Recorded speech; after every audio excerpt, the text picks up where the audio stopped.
Hi, everyone. I'm Janine Naus, a grief and trauma relief specialist, and I'm really glad you're here with me today.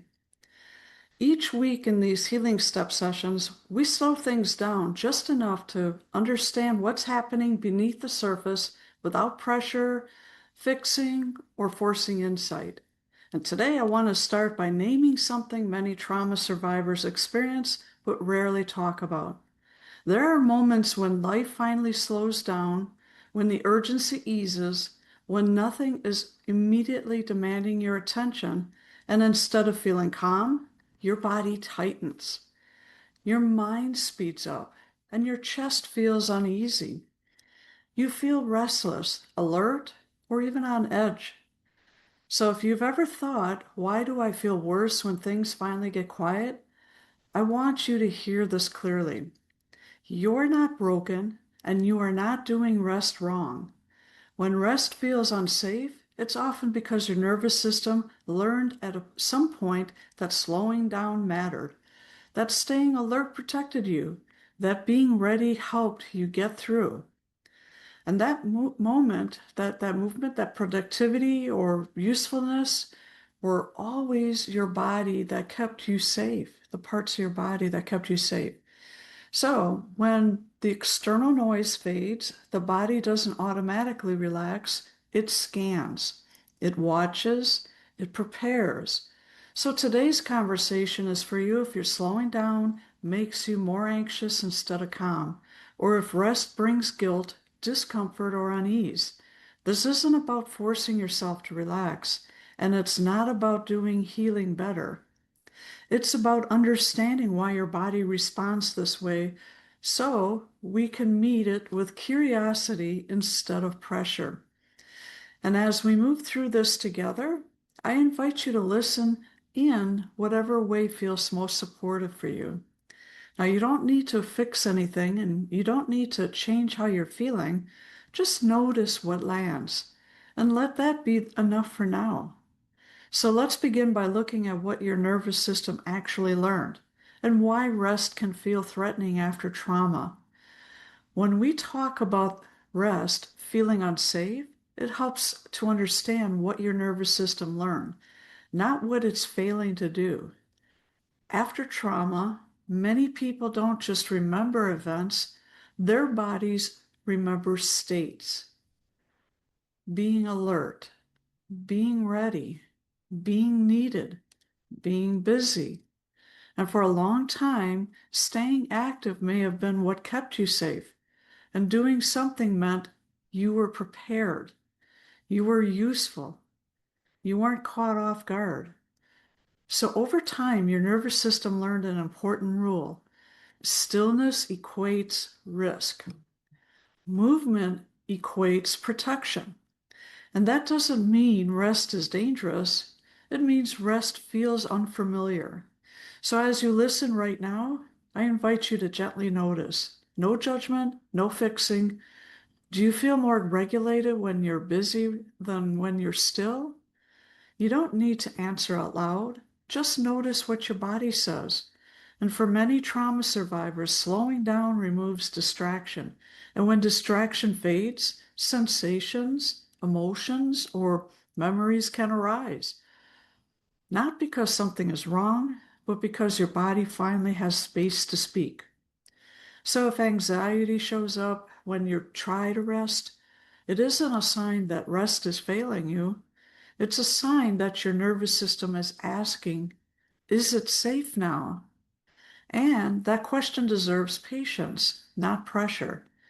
So, in the next part, I want to share a personal moment that helped me understand this more deeply because recognizing this pattern changed how I approached rest entirely.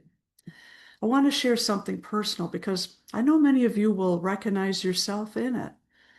There was a time in my life when I thought I was finally doing better. Life was calmer, the crisis had passed, and on the outside, things looked more stable.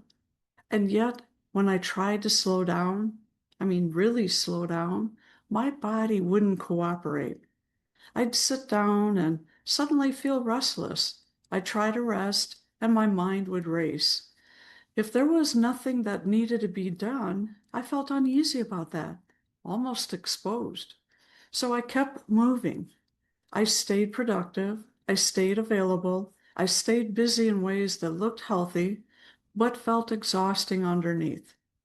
At the time, I thought rest was just wasn't my thing. I told myself I functioned better when I stayed active. But what I didn't realize yet was this being busy wasn't energizing me.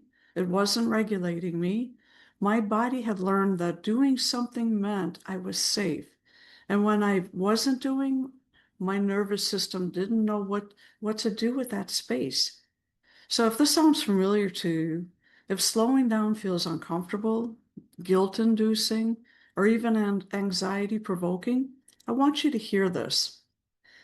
That doesn't mean you're avoiding rest. It means your body hasn't learned yet that rest can be safe.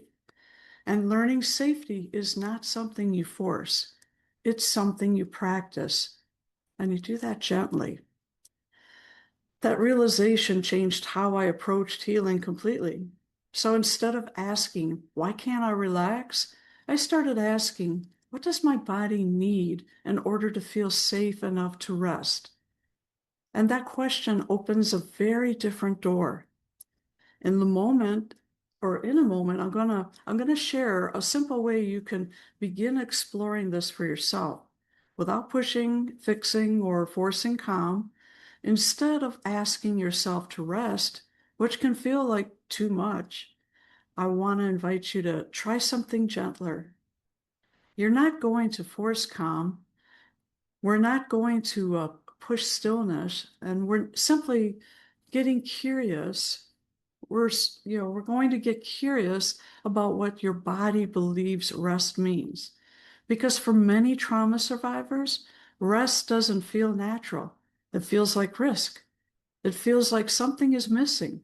It feels like waiting for the other shoe to drop. So here's the gentle strategy. Rather than trying to rest longer or better, we begin by listening to what shows up when we slow down. And this isn't about fixing the feeling, it's about understanding it. If you have something nearby to write with you, or if you want to simply reflect, I'll offer a prompt. So take your time with it. And here it is. When I slow down, what does my body fear might happen? Now I'm going to go ahead and repeat that again so you can write it down.